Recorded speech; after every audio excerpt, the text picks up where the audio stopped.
Hello, everyone, and thank you for joining us today for this episode in our webinar series with Rachael Cristine Woody. My name is Bradley Lutke, and I will be your moderator for this episode titled Figuring Out Museum Digital Storage. Before we start, I would like to provide some information about our company and introduce today's presenter. Lucidea is a software developing company specialized in museum and archival collections management solutions, as well as knowledge management and library automation systems. Our brands include Sydney, Presto, Argus, Archivera, Eloquent, and Quadrastar. Now, I would like to introduce today's presenter, Rachael Cristine Woody. Rachael specializes in museum collections management systems, digitization technology, digital project management, and digital usership. During the course of her career, she has successfully launched multiple digital projects that include advanced digitization technology, collaborative portals, and the migration of collection information into collections management systems. She is also a popular guest author for Lucidea's Think Clearly blog and has provided us with many great webinars that are listed on our website. So please feel free to check those out after today's session. Take it away, Rachael. Well, thank you so much, Bradley, and thank you to Lucidea for hosting us today, and thank you for joining us on this topic. We are going to focus today on digital storage, and while digital storage may seem like a silly or simple concept for museums and their digital projects and assets, it's actually quite a huge foundational piece to what it is that we do when working on digital projects, as well as when we start collecting, creating, and maintaining born digital products for our museums. So it's becoming an even more important piece to the work that we do, and important that we spend some time on it today to understand what is it that we mean by digital storage, and we'll get into that definition in a minute. And then we'll also review what were the typical storage options, the ones you're most familiar with, and do a review of what is the risks for bad storage, which you may be aware of, but this may be a helpful slide for your boss in case they need convincing. And we'll also talk about the critical must-have requirements in a basic implementation of digital storage, as well as any sort of advanced or soon-to-be must-have requirements for our digital storage. We'll go over a few of the options, and then we'll also touch on how digital storage factors in or relates to the museum collections management system, and how one could work towards a digital asset management system, or DAMS. And then, of course, additional reading for you, just in case you want to dive deeper into this topic.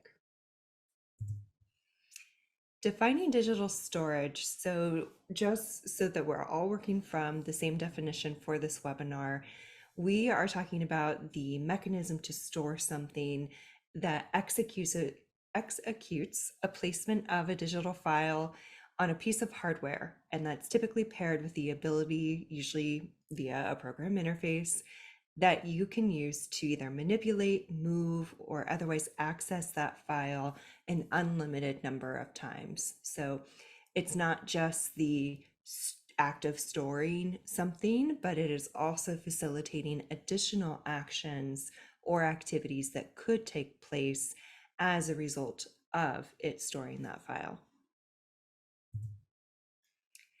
Our past options, and I'm talking even just recent past options for us, is that we have a collections management system usually in place for most of our museums, and the good ones nowadays do include the ability for us to upload digital files, many of which also encourage or have the ability for you to upload the highest quality files, a variety of different file format extensions, for example, beyond just a typical JPEG, and moving into even 3D rendering extension formats.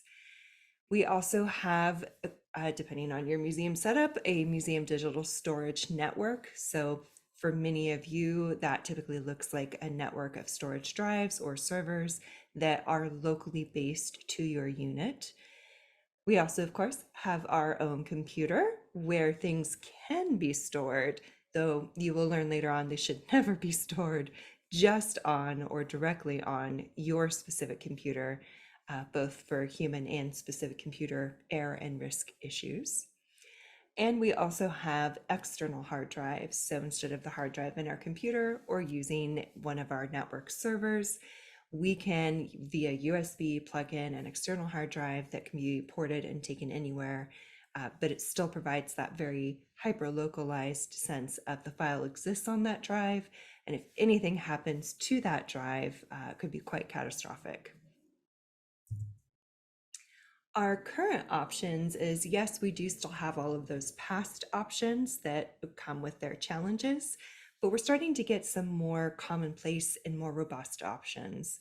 We have the concept of the Digital Asset Management System, or DAMS, which is purposefully built for that digital asset management piece. And again, it's more than just the act of storing a digital file. It's also facilitating the maintenance of that file, the preservation of that file, as well as the ability to access that file. There are other non-DAMs, but still software as a service options for you. And those could look like Dropbox, Google Drive, like the Silicon Valley answers to document storage and collaborative document sharing. While those are not specifically DAMs and their primary purpose is not of storage for storage sake, they do still facilitate a good majority of the type of activities we need from a digital asset management system. And then we can use local setup with external hard drives and perhaps paired with a backup software, depending on where your museum is located geographically, depending on the resources you have available to you.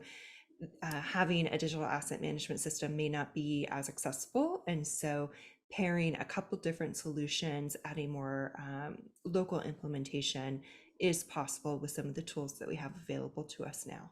And we'll get into the more detail in a moment.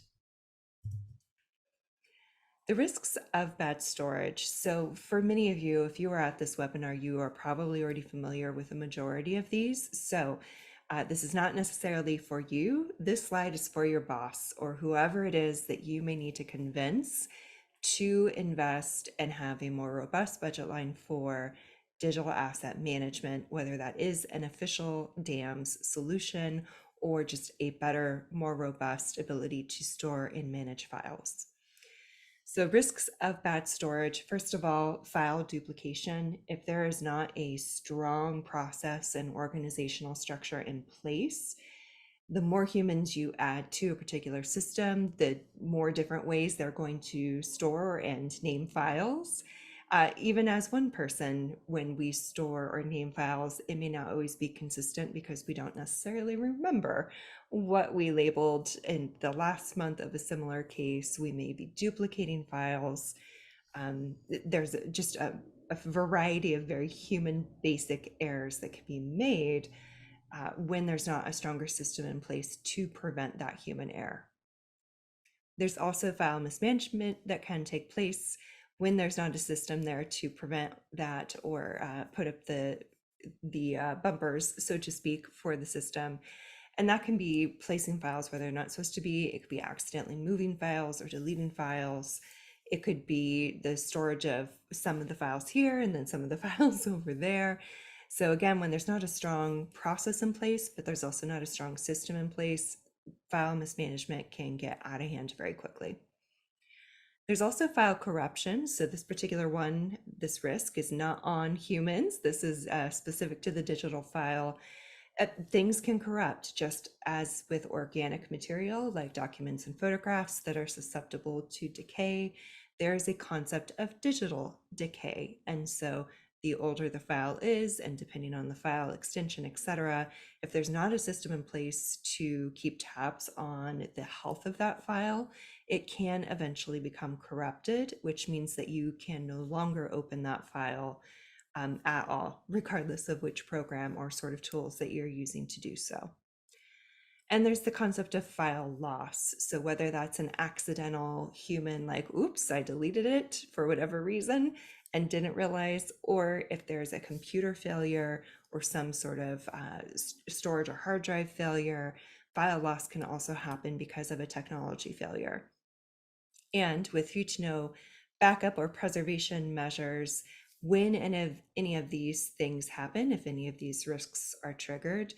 If we don't have a strong digital asset system in place or process in place, then we have no recourse to either restore those files or to at least get back some of the files pre-corruption or pre-file loss or pre-mismanagement. So when you don't have that backup or preservation system in place, when these things happen, and they do happen, then there's really no recourse for you to do, so that you can't just hit the undo button.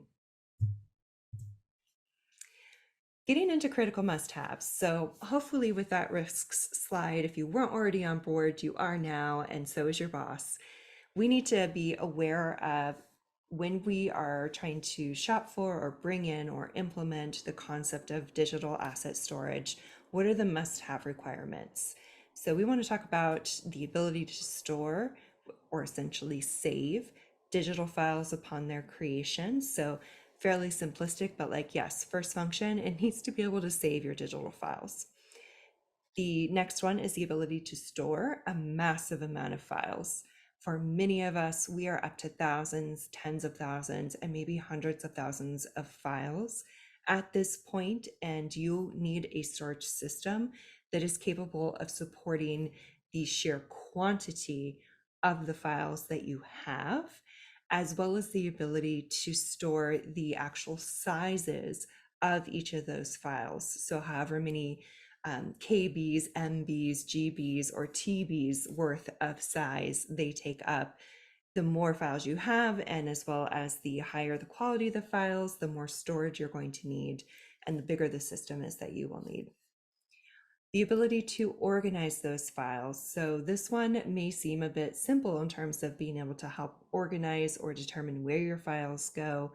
Many of the storage systems nowadays are very flexible and adaptive to how you want to structure your organization of storage, but that wasn't always the case. And so it's one thing to keep in mind, because for many of our museums and institutions, we're very specific, hopefully, of where things should be stored so that they can be easily retrieved, regardless of who it is that is trying to find the files.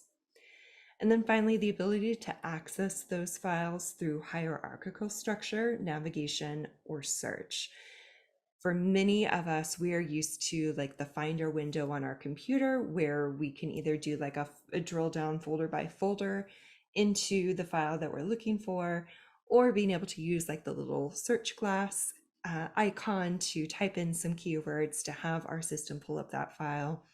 Well, similarly, we need a digital asset management system or some sort of storage system that allows either the browsing through hierarchical structure and or the ability to do that keyword search and pulling up the relevant files. This one may seem like a no-brainer, but for some of the earlier iterations of digital preservation or digital asset management, the software that was in place was only really available, or the only job it really did was to take a snapshot of a hard drive in its entirety. And if you were to try and access it, you couldn't just access the one file you may have lost. You would have to relaunch the entire computer and folder structure from the disk that it was on. And so did not make it easy for you to find and replace just one file that may have been lost.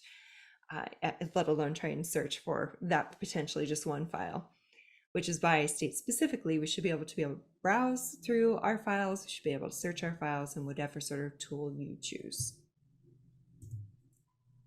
Now for advanced must-have requirements, and many of us, especially the impact of the pandemic and the increase of importance on digital collections and access, as well as just the innovation that has occurred over the last 10, 20 years in terms of digitization, we have some additional options or what would be nice to have quickly turning into must-have requirements. So for a heads up, in case you're not quite there yet, what I'm talking about is the ability to store complex and cutting edge file types. So think three-dimensional renderings or blockchain supported NFT files, which is non-fungible token files. A lot of born digital art currently, as an example, is being stored as a blockchain file. And for 3D renderings, many museums now our purpose is to display 3D objects. And so when we are trying to digitize an object and all we can do is take a photograph, that doesn't exactly convey all of the potential information or interpretation of that object in its three-dimensionalness. So 3D digitization is becoming more and more popular and more commonplace. Next, the ability to preserve files and maintain file integrity. And what I mean by file integrity is essentially what I meant by the file's health. Is the file healthy? Has there been any sort of digital decay that could lead to corruption of that file? And many of our systems now, specific to digital preservation, will have reviews or health checks that they run, which is my next point, is the ability to schedule and perform those file health checks.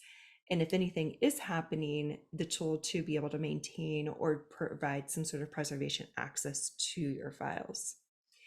We also want to make sure we have the ability to migrate files to updated file formats. This is becoming more of a elongated future problem as the file formats we're currently using.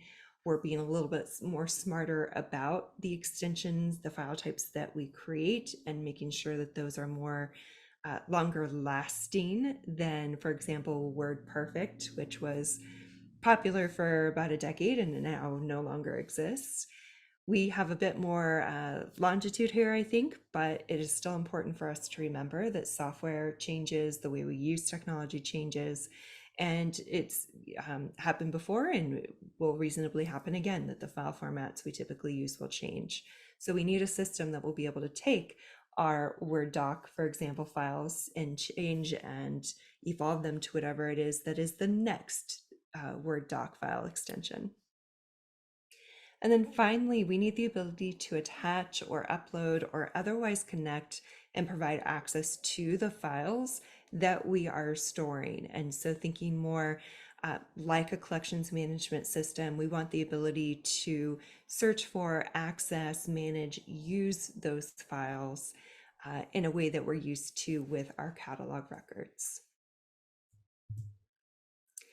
So storage options, when we're thinking about what we want to require, in this case, if we want to go digital asset management system, so it's doing that digital storage piece, but it's also doing, for example, the preservation pieces that we spoke of. These are some of the things we want to keep in mind. So for our storage, we want to make sure the ability to permanently store our files, the ability to preserve and manage those files, as well as facilitate access to the digital materials of those files. So that's like the basic job now. That's the expectation for our tool. DAMS is the most cohesive digital storage approach for the majority of museum needs. And that's because it is pairing the basics of storing your digital files with the concept of preservation, so file redundancy, as well as file migration, file health checks, and being able to manage those as you would any other sort of data source or asset. So for DAMs, it can be expensive, but it is dependent upon the level of storage that your museum may need.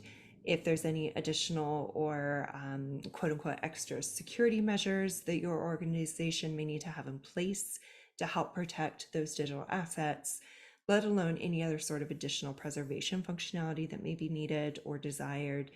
And in terms of like how much, how many files, how big they are, all of those will factor into the cost of a digital asset management system.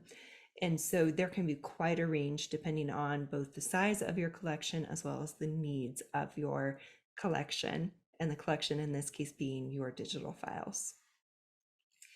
And a great option that is in-house if in-house IT isn't available to you, but there's still a bit of a moderate sized budget that you have access to, the acquiring of an annual subscription to the DAMs is a great way to go. That means you get maintenance and updates of the solution that you've chosen. It's not dependent upon you to have to do that upgrade or maintenance yourself, let alone if any other sort of tech or troubleshooting support is needed.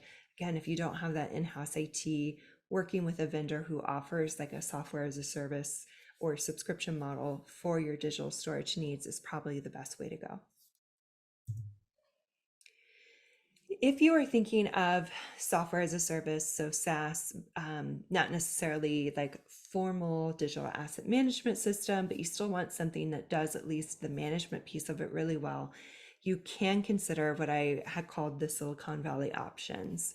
So these are more general file storage, file collaboration type tools, but they are, as a result, a bit more affordable because there's a bit more wider adoption, and there's usually not as much focus or inclusion of the preservation aspects that may cost more money.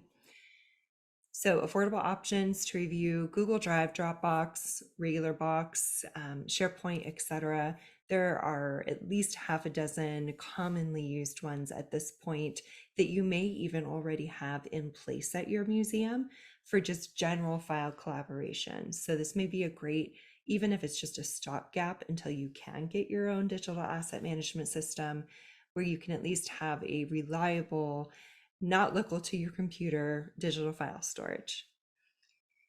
Facets of digital preservation can be provided depending on the SaaS product that you're looking at. For example, I am more familiar with Dropbox, and one of the reasons why I choose that for my own digital asset management is because one of the subscription models that you can elect into has versioning control, as well as I think 180 days of past file history. So while it doesn't have the full suite of what archivists would consider as digital preservation for your files, it does provide some of those basic fail safes for anything that may happen to my digital assets, where versioning control or version retrieval may be incredibly helpful. As I pointed out a little earlier with the Silicon Valley options, it is likely that your museum already has an account for some of its more general use, so it may be easier to get into for the at least just for now piece. Prices can range from being free to several $1,000s, depending upon storage needs, amount of users, etc. So similar to a DAMS or a collections management system, where depending on the scale of people, needs, etc., will then dictate the scale of what the cost will be. And then it can serve as a great growth option. So for many of us, if we are looking at new systems, and especially like a digital asset management system, that's usually like in a few years from now, working towards kind of goal, but you still need something in the meantime. So having a software as a service, more general population option can be a great stopgap to help shore you up now and give you a chance to put some thought and perhaps fundraising into an official digital asset management system. I do want to spend a moment talking about some local storage options, because for museums, affording a DAMS at any point may not be an option, or at least a likely or immediate option. And there may also be some restrictions, whether geographically or resource-wise, as to why working with the concept of digital storage in a cloud is just not a good option for you. So if you are using hardware at a local level, I do recommend not doing the computer local storage, so don't just save it to your desktop, but having that external hard drive, or if there's the museum, if they have the network servers set up, having that stored in a not local to you, but at least local to the unit, central place where there's perhaps more attention and resources put to make sure that that drive or server is always functioning. Also, there is software that can assist the computer in providing better than average file management or backup. There's not a lot of like variety of options, because things like Dropbox or Google Drive exist, as well as DAMS now. So because of that better competition, there's not a great like local to computer software, but there is a few still. One of which is Symantec that I've seen used locally at some of our museums. And this could be a great pairing if all you really have is your local computer, and maybe you're a small shop and not a lot of people or computers. And if that's the case, there is some software you can pair with your computer to make sure that there's at least some like emergency backup happening. There are also one-time costs that may be worth considering, and perhaps the only option for museums who are in remote geographic locations. For example, I worked with a client who's based up in Alaska, and the internet they do get is provided via satellite. And as I learned, depending on time of year, depending on weather, depending on satellite, there are many things that could impact the amount or quality of Wi-Fi that they're able to access, which makes using any sort of cloud software, whether it's digital storage or not, extremely difficult and time consuming. And so in this case, having a local storage option is really the only viable option until there's the ability to get better internet out to Alaska. And then having this local option requires a strongly crafted process for people to follow or have set up.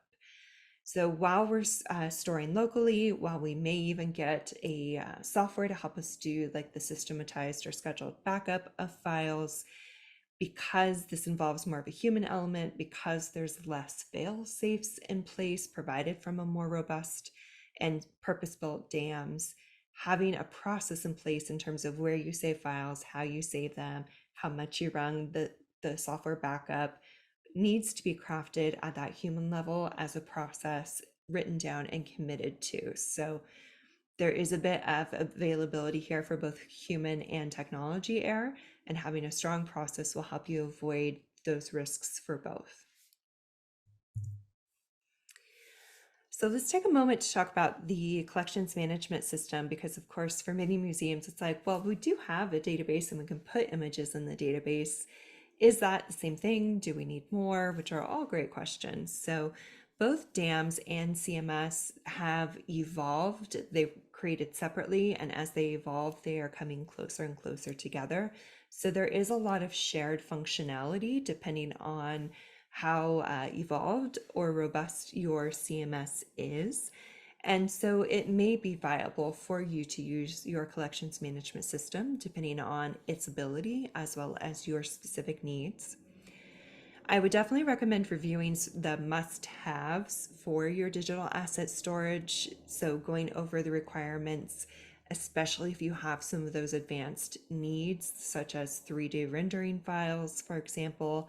So what are those requirements for you? Because that will inform whether or not the CMS can work, or if it's if you need a DAMS to work in partnership with your CMS.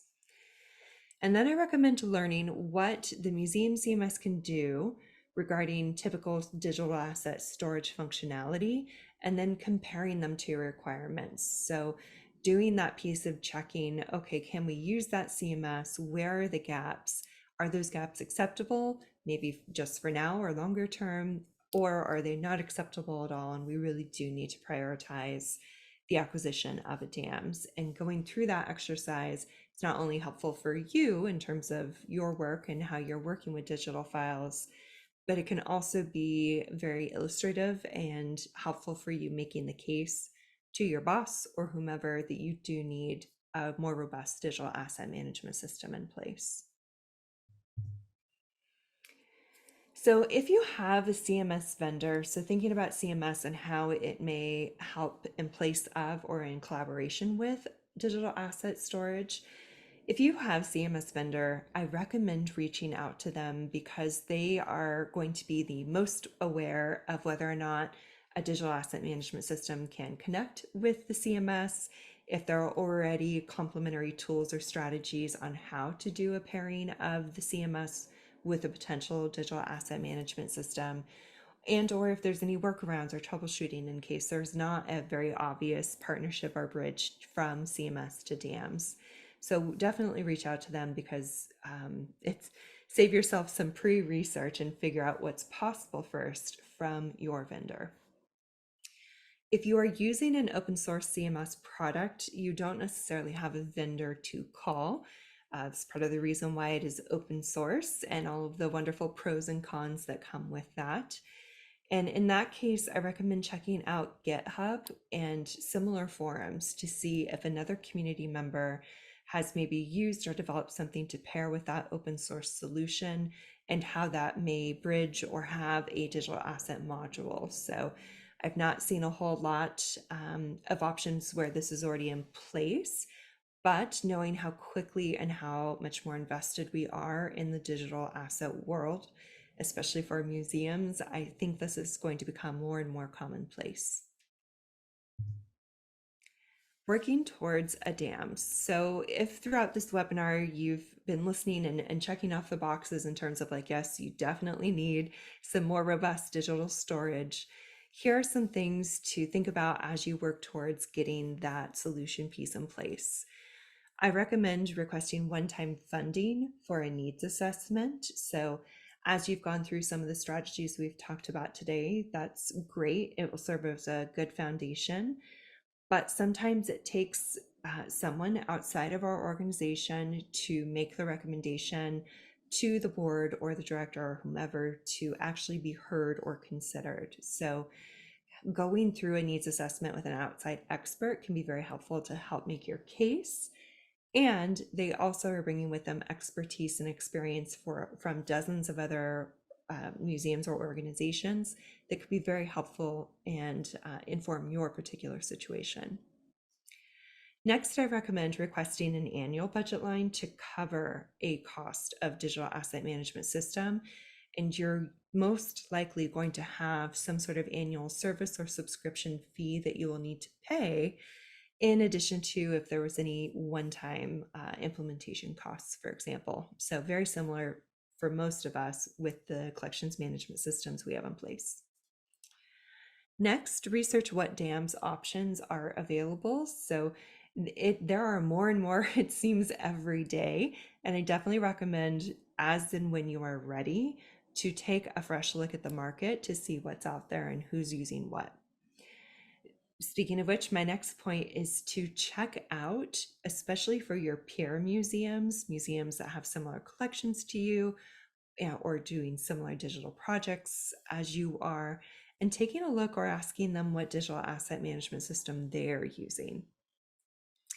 If you are able to find peers that have dams in place, I do recommend reaching out and also interviewing them in terms of what's working well, what are the gaps, what did you wish you knew? So just sort of peppering them with an informational interview of what did you learn and how can I help apply that and those lessons learned to our search.